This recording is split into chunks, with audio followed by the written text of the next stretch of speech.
Admiral Kim Dae-ho stood in the massive council chamber of Nexus Prime. The space station was huge, bigger than most moons. It floated near the center of the galaxy, where 847 different alien species came to make decisions that affected trillions of lives. Kim watched as the alien representatives took their seats. Some looked like giant bugs. Others were made of pure energy. A few looked almost human, but had strange colors or extra arms. After 200 years, humans still felt like the new kids in this galactic school. Ambassador Choi Nari sat at the human table. She looked calm, but Kim could see the worry in her eyes. Today was not going to be a normal council meeting. The Vorthak Empire had called for a special session. They never did that unless something big was happening. Dr. Park Hyejin checked her datapad one more time.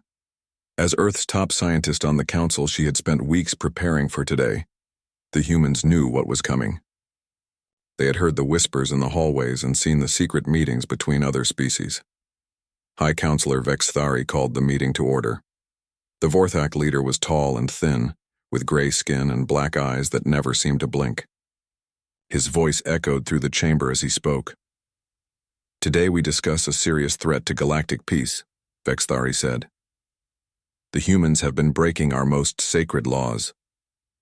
Kim felt his hands turn into fists. Here it comes, he thought. A hologram appeared in the center of the chamber. It showed what looked like weapon designs and test data. The images were fake, but they looked real enough to fool most of the council members. "Our intelligence shows that Earth has been secretly building banned weapons," Vexthari continued. "They have violated the Galactic Peace Treaty in the worst possible way." Ambassador Choi stood up quickly.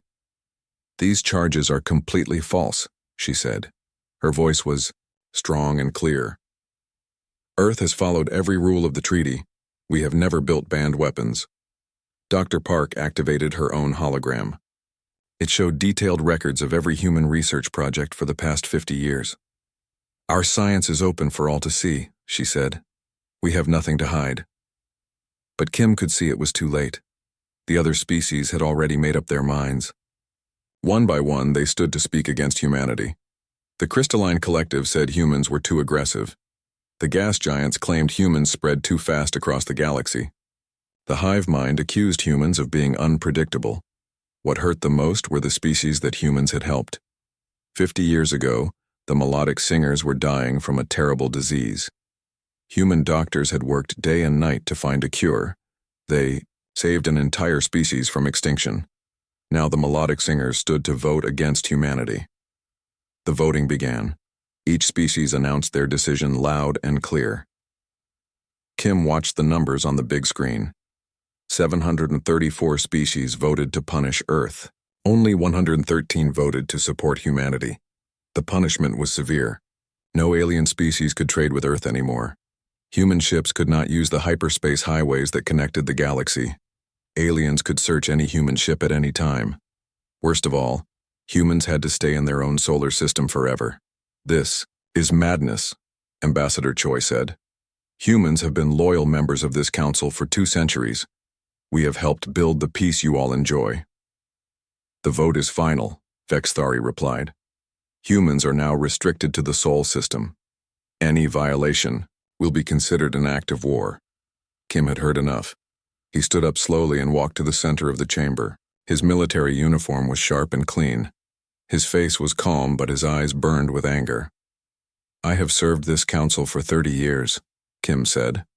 His voice was quiet, but everyone could hear him clearly. "I watched humans die protecting worlds that are not our own. I saw human children give their food to hungry alien refugees. I witnessed human scientists share their discoveries freely with species that gave nothing in return." The chamber was completely silent now. Even the floating gas beings stopped moving.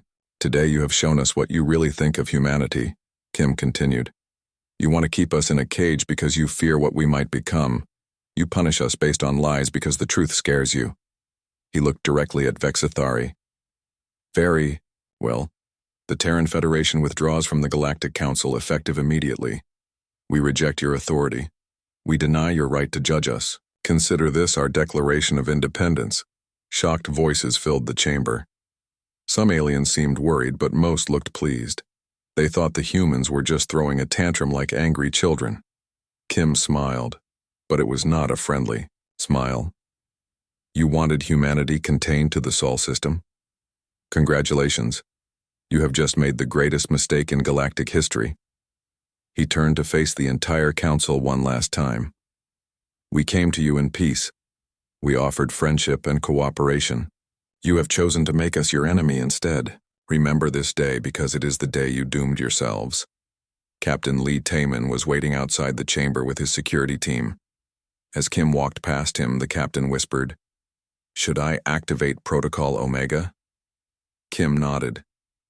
Send the signal to all human worlds. Begin the recall immediately. Every human in council space has 72 hours to return home. As the human delegation left Nexus Prime, alarms began sounding throughout the station. Emergency broadcasts went out to every corner of the galaxy. The message was simple but shocking. Humanity had quit the galactic community. Dr. Park looked back at the massive space station one last time. They have no idea what they have just unleashed, she said quietly. Ambassador Choi was already making calls to Earth. The government needed to know what had happened. Plans that had been waiting for decades would now swing into action. Kim stood on the bridge of the human transport ship as they left council space. Below them, the galaxy sparkled with the lights of 1 trillion worlds. Soon those lights would start going out one by one. Set course for Earth, he ordered, and send a message to Admiral Park. Tell him it is time to show the galaxy what humans can really do. The ship jumped to hyperspace, carrying the news that would change everything.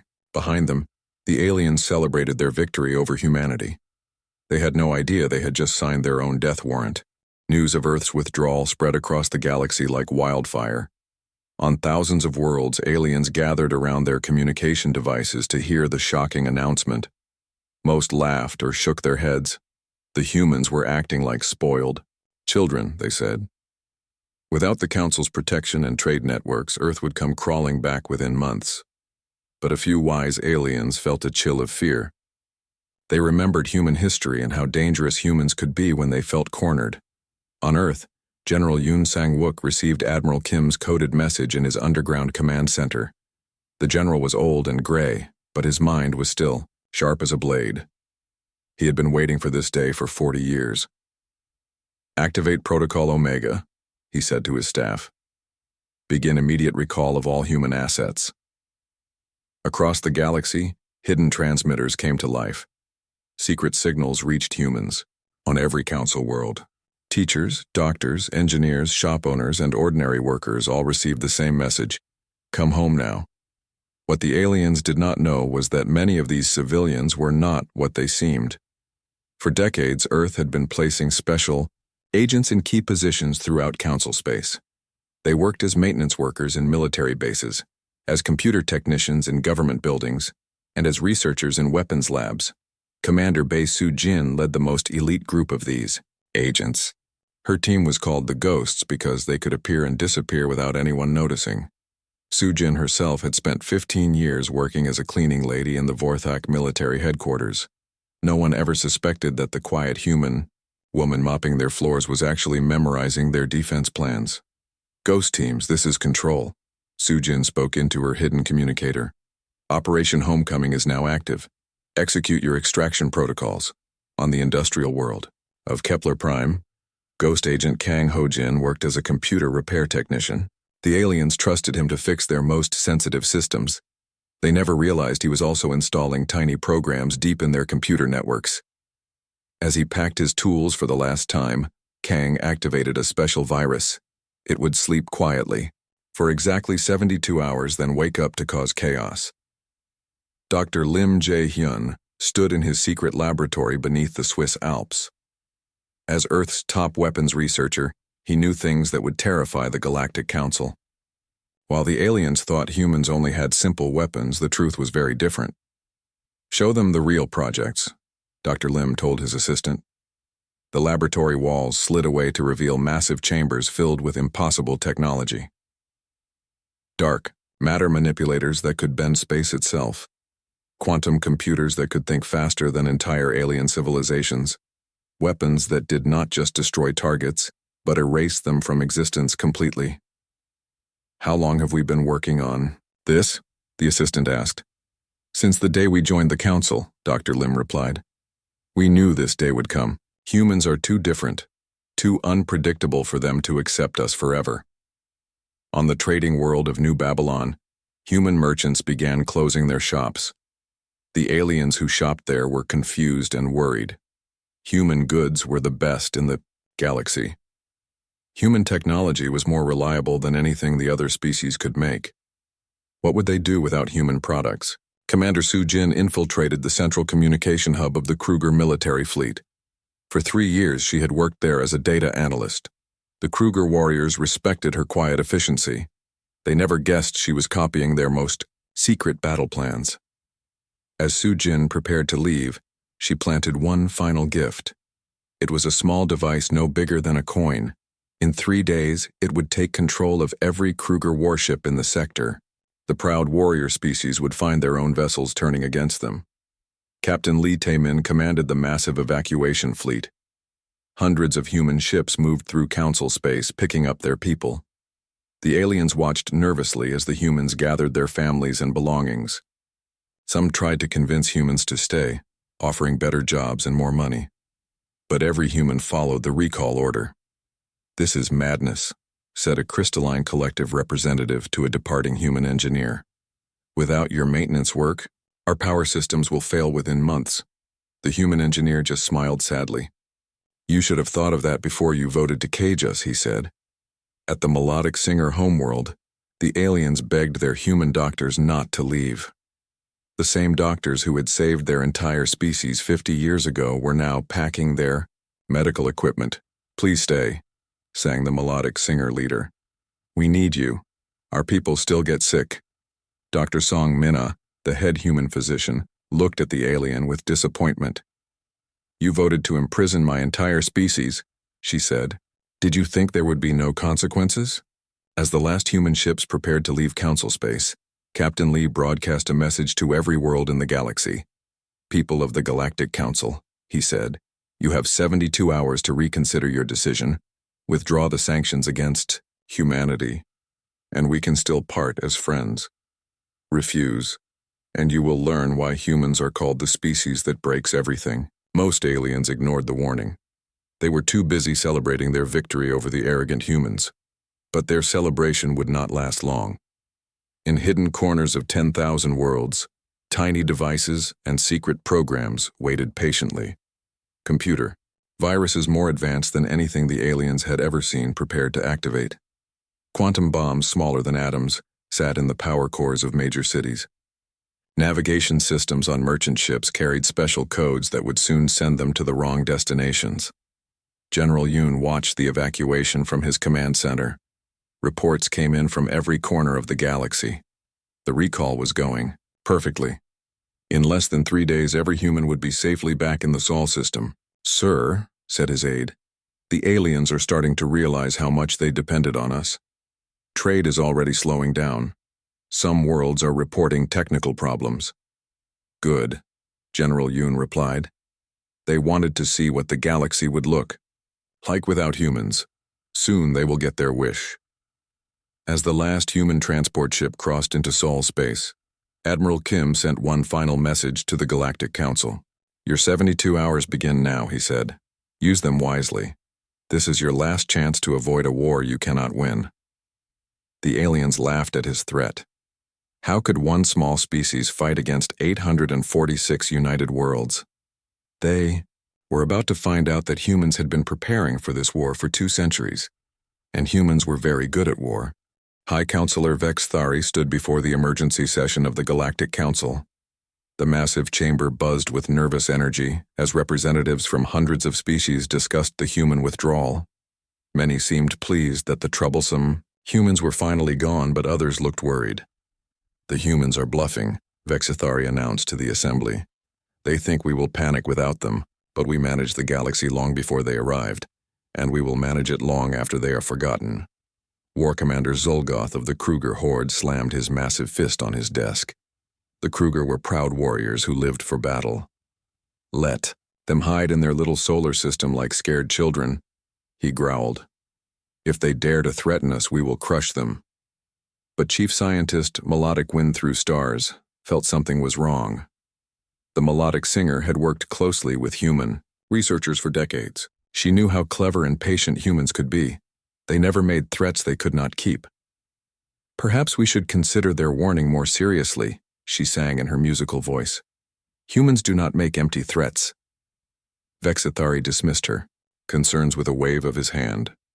Humans are emotional and impulsive. They are angry now, but they will calm down when they realize how much they need us.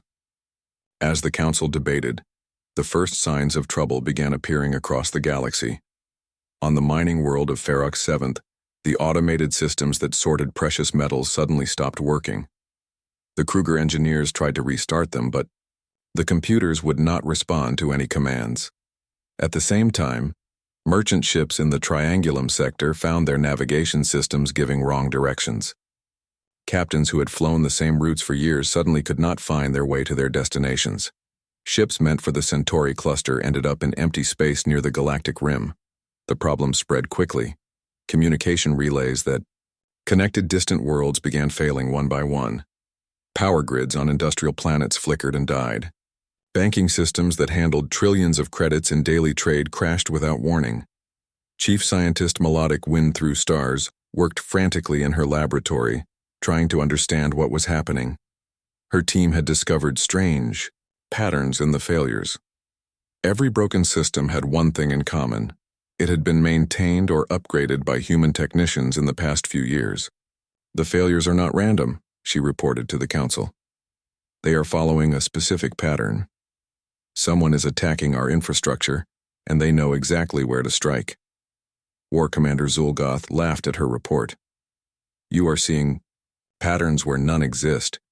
These are just coincidences. Our systems are old and need replacement. But Melodic Wind Through Stars had found something that made her blood run cold. Deep in the code of every failing system, she discovered tiny programs that had been sleeping quietly for years. The programs were incredibly advanced, more sophisticated than anything the Council species had ever created. These are not random failures, she sang urgently. We are under attack. Someone has planted viruses in our systems, and they are all activating at the same time. The viruses were like nothing the aliens had ever seen. Every time the alien computer experts tried to remove them, the programs adapted and became stronger. They spread through networks like living things, learning and evolving as they went. Within hours, the situation became critical. Entire sectors lost communication with the rest of the galaxy. Space traffic control systems failed, causing massive shipping delays. Military bases found their weapon systems locked down by their own computers. Vexithari finally realized the truth.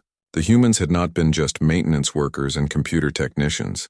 They had been saboteurs, placing these digital bombs throughout Council space for decades. Every human who had ever touched an alien computer had left behind a sleeping weapon. How long will it take to fix this? Vexithari demanded. Melodic Wind Through Stars looked at her data with growing horror. The viruses are too advanced. We might need years to fully remove them, if we can remove them at all. They know our systems better than we do. As chaos spread across the galaxy, some council members began to panic.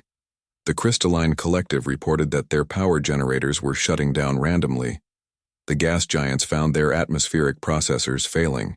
Even the mighty Vorthak Empire discovered that their war fleet's targeting systems were giving false readings.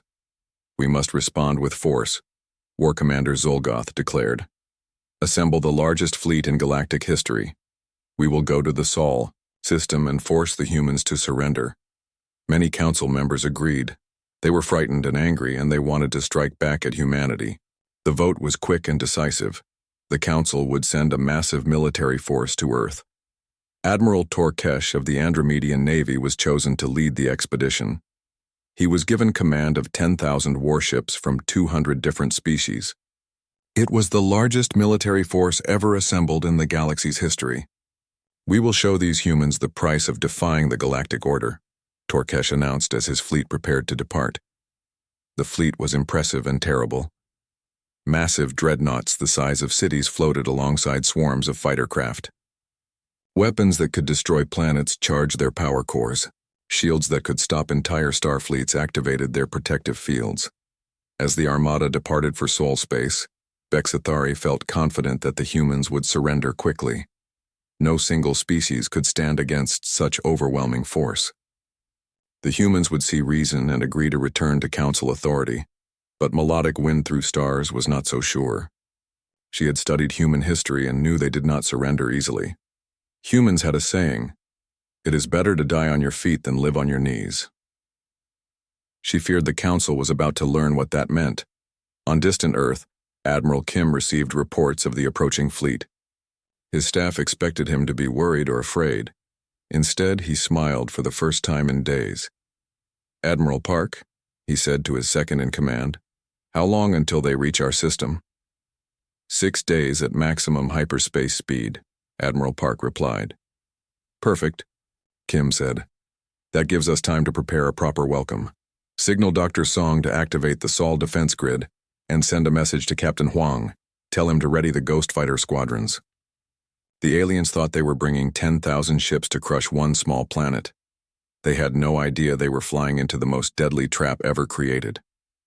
The Sol system was about to become a graveyard for the largest fleet in galactic history. Earth had been waiting for this moment for 200 years. Now the galaxy would learn why humans were the most dangerous species in the universe. Admiral Torkesh stood on the bridge of his flagship as the massive Council fleet dropped out of hyperspace, at the edge of the Sol system. He expected to see a few desperate human ships waiting to surrender. Instead, his sensors showed something impossible. The entire solar system was covered with defensive weapons. Massive platforms floated in the asteroid belt between Mars and Jupiter. Strange structures hid in the rings of Saturn. Even the gas giant atmospheres seemed to pulse with hidden energy. "This cannot be real," Torkesh muttered. "How did they build all this without us knowing?" Admiral Park Ji-sung watched the alien fleet from his command post inside Saturn's rings. The battle station called Valhalla was huge, carved out of ice and rock over 150 years. It had been built in secret, one piece at a time, hidden from alien sensors by the planet's natural electromagnetic field. "Dr. Song," Admiral Park spoke into his communicator. "How long until the grid is fully charged?" Dr. Song Mina checked her readings from the engineering deck. "All weapons platforms are online. Dark matter generators are at full power. We are ready for combat." The Sol defense grid was humanity's greatest secret. For decades, human engineers had been placing weapons throughout their solar system. They used asteroid mining operations as cover, building gun platforms inside hollow rocks. They hid missile launchers in the ice rings of the outer planets. They even placed quantum cannons on the far side of the moon. Captain Huang Do-yoon prepared his fighter squadron for launch.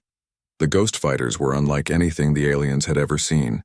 They could phase in and out of normal spacetime, appearing inside enemy shields and disappearing before return fire could reach them. "Ghost leader to all units," Huang spoke to his pilots. "Remember your training. Hit fast, hit hard, and get out before they know what happened." Torkesh sent a message to Earth demanding immediate surrender. "You are outnumbered 10,000 to 1, he broadcast. "Surrender now and we will be merciful." Admiral Kim's reply was simple and terrifying. "You came to our home uninvited. Now you will learn the price of threatening humanity."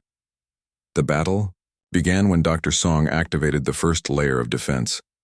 Gravity wells suddenly appeared around portions of the alien fleet. Space itself became a trap, pulling ships out of formation and holding them helpless. The laws of physics became weapons. "In human hands, what is happening?" Torkesh shouted as his ships lost control. "How are they manipulating gravity?" His science officers had no answers. The humans were using technology based on principles the aliens did not understand. While the Council species had spent centuries perfecting energy weapons and faster ships, humans had learned to control the fundamental forces of the universe. Captain Huang led his Ghost Fighters into battle. The sleek human craft appeared inside the alien formations like deadly ghosts. They fired quantum torpedoes that phased through enemy shields, then vanished before the aliens could respond. Impossible! War Commander Zolgoth roared as his flagship shook under human fire. They are appearing inside our shields. How are they doing this? The Kruger tried to fight back, but their weapons hit empty space. The ghost fighters existed, in a state between dimensions, solid enough to attack but too ethereal to be destroyed by normal weapons. Admiral Park watched the battle from Valhalla. The alien fleet was in chaos, but they still had thousands of ships. It was time to show them humanity's true power. Activate the dark matter cannons, he ordered. Dr. Song pressed a series of controls, and the most terrible weapons ever created came online. Dark matter missiles launched from hidden platforms throughout the solar system. But these were not ordinary weapons. They did not just destroy their targets. They erased them from existence completely. Entire alien battle groups simply vanished. No explosions, no debris, no energy signatures. The ships were there one moment and gone the next, as if they had never existed at all. Even the light from their engines disappeared, leaving empty space behind. "My ships are disappearing," Torkesh screamed into his communicator. "Half my fleet just vanished." The remaining aliens tried to retreat, but the gravity wells held them in place. More dark matter missiles found their targets. Proud warships that had fought in dozens of campaigns ceased to exist. The largest military force in galactic history was being deleted from reality. Captain Huang's fighters continued their ghostly attacks. They appeared inside alien command centers, fired at point-blank range, then faded away like bad dreams. The aliens could not fight enemies they could not touch, but Admiral Kim had one final demonstration to make. From his command center on Earth, he activated humanity's ultimate weapon. Using the sun itself as a focusing lens, human scientists had built a device that could project dark matter beams across vast distances. "Target acquired," reported the weapon operator. "Uninhabited system 50 light-years away. Fire," Admiral Kim ordered quietly. A beam of pure dark matter shot out from Sol system, traveling faster than light itself. It reached the target system in seconds and struck the star at its center. The star collapsed instantly, becoming a black hole that swallowed the entire system. The beam's path was visible to sensors throughout the galaxy. Every species in Council space watched in horror as an entire solar system simply disappeared. The message was clear. Nowhere in the galaxy was beyond humanity's reach. Torkesh watched his fleet dissolve around him. Of 10,000 ships only, a few hundred remained. His proud armada had been destroyed by weapons he could not understand or fight. "I surrender," he broadcast desperately. "We surrender. Please stop." But the dark matter missiles kept coming. Ghost fighters continued their impossible attacks. The gravity wells held the surviving ships like insects in amber. "There is no surrender," Admiral Park replied coldly. "You came here to destroy us. Now face the consequences." The battle ended, with the complete destruction of the Council fleet. A few dozen ships escaped to hyperspace, carrying news of humanity's terrible power back to the galaxy. The rest simply ceased to exist, erased from reality by weapons that defied all known science. As the last alien ship vanished from his sensors, Admiral Kim broadcast a message to the entire galaxy. "This is what happens when you threaten Earth," he said. "Any species that enters Sol space without permission will share the same fate. We have shown you mercy today by allowing some to escape. Do not mistake our mercy for weakness." The demonstration was complete. Humanity had destroyed the largest military force in galactic history without losing a single ship. The message spread across the galaxy faster than light. Earth was no longer the victim. They had become the most dangerous predator the universe had ever seen. In council chambers across the galaxy, alien leaders stared at their screens in shock and terror. They had poked a sleeping giant, and now it was fully awake. The age of human submission was over. The age of human dominance had begun. The galaxy had never known such chaos. News of the Sol system battle spread to every world in council space within hours. The impossible had happened. Humanity had destroyed the largest fleet in galactic history without losing a single ship. President. Kang Eun-jung sat in her office overlooking the rebuilt city of Seoul. As the newly elected leader of the reformed Terran Federation, she had the power to reshape the galaxy. Outside her window, construction crews worked on massive shipyards that would soon launch the most advanced fleet ever built. The quantum viruses continued to spread through council space like a digital plague. Communication networks crashed daily. Trade routes became unreliable as navigation systems failed. Banking systems that had operated for centuries collapsed overnight. The galaxy was falling apart, and only humanity had the knowledge to fix it. "Madam President," said her aide, "we are receiving surrender requests from over 300 species. They want to break away from the Council and join us." President Kang reviewed the list of desperate alien governments. Many were species that had voted against humanity just weeks before. Now they begged for help as their worlds descended into chaos. "What are our terms?" she asked her advisors. "Complete dissolution of the Galactic Council," replied Admiral Shin Kyung-ho, the new commander of Earth's deep space fleet. "Formal recognition of human sovereignty over a 500 light-year sphere around Sol, and reparations for 2 centuries of second-class treatment." But President Kang was wiser than the alien leaders who had oppressed humanity. She understood that pure revenge would only create more enemies. Instead, she offered something the galaxy had never seen: a chance for true equality. "Send this message to all species," she ordered. "Any government that renounces the Galactic Council and agrees to fair treaties with Earth will receive our help. We will share our technology and repair your systems. But the age of superior and inferior species is over. In our new alliance, everyone will be equal." The response was swift and overwhelming. Within days, over 300 species formally withdrew from the Council to join humanity's new alliance. They discovered that human technology was not just more advanced, it was based on completely different scientific principles that opened up possibilities they had never imagined. Ambassador Yu Haiwan worked tirelessly to establish the new diplomatic framework. The Galactic Cooperation Network replaced the old council system.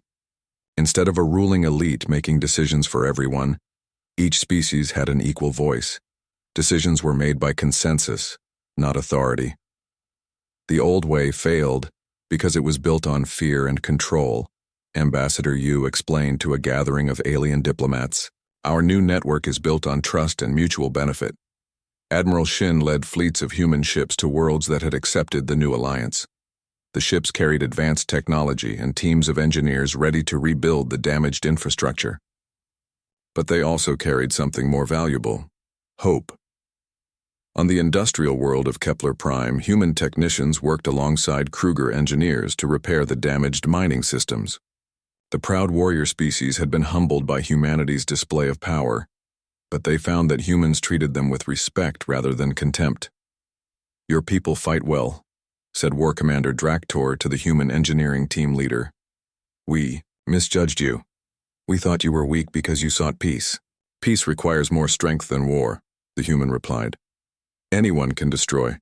It takes real power to build." The melodic singers welcomed human doctors back to their homeworld with songs of joy and gratitude. They had learned the hard way that voting against their saviors had been a terrible mistake. "We were fools," sang Elder Harmony of Distant Stars to Dr. Park Hye-jin. "We forgot that you saved our entire species. Can you forgive us?" Dr. Park smiled warmly. "We are not here for revenge. We are here to build a better future for everyone." But not all species accepted humanity's offer. The Vorthak Empire and about 50 loyal species tried to maintain the old Galactic Council. High Counselor Vexthari refused to admit that his system had failed. "The humans are using terror and bribery to steal our member species," he declared in an emergency council session. "We must resist their expansion." But resistance was futile. The remaining council space became increasingly isolated as more worlds joined the human-led network. Trade dried up. Communication became unreliable. Advanced technology became unavailable. Within 5 years, the old council territories had become a collection of struggling worlds. cut off from the galaxy's new golden age. The transformation was remarkable. Species that had barely tolerated each other for centuries began working together on projects that benefited everyone. Human quantum computers helped alien scientists solve problems that had puzzled them for generations. Alien knowledge of exotic matter helped humans develop even more advanced weapons and defenses. Dr. Park stood on the observation deck of the UES Renaissance, humanity's new flagship. The massive vessel was a joint project between humans and dozens of allied species. It represented everything the new galaxy could achieve through cooperation instead of domination. Through the windows, she could see construction beginning on the first of many galactic research stations. These would be joint ventures where the best minds from every species could work together to push the boundaries of science and technology. "It is ironic," Dr. Park said to her assistant. "The Council tried to contain us, but they actually freed us to become what we were always meant to be." "What is that?" the assistant asked. "Not subjects in someone else's empire, but leaders of a truly cooperative galactic civilization." The transformation had taken 50 years, but the results were beyond anything the old council had achieved. The Galactic Cooperation Network now encompassed 90% of known space. Crime rates had plummeted as prosperity spread to every member world. Scientific advancement accelerated as knowledge was shared freely instead of hoarded by the elite. The remaining council worlds existed as isolated museums of an authoritarian past. Occasionally, their representatives would send messages asking to join the network, but they were required to abandon their old ways completely. Most were too proud to accept such terms. Ambassador Yu often met with these holdout species, offering them a chance to join the galactic community. "Your people are suffering while the rest of the galaxy prospers," she would tell them. "All you have to do is treat others as equals." But the old rulers preferred to maintain their power over small, struggling domains rather than become equals in a prosperous galaxy. Meanwhile, in the depths of space, human scientists worked on their next great project. Having united most of the galaxy under a banner of cooperation and equality, they were ready to take the next step. Deep space telescopes had detected signs of civilization in distant galaxies. New worlds waited to be discovered, new species to be befriended. President Kang, now in her second term, approved the construction of intergalactic exploration vessels. These ships would carry the message of the Galactic Cooperation Network to other galaxies, where new species might be struggling under their own versions of the old council system.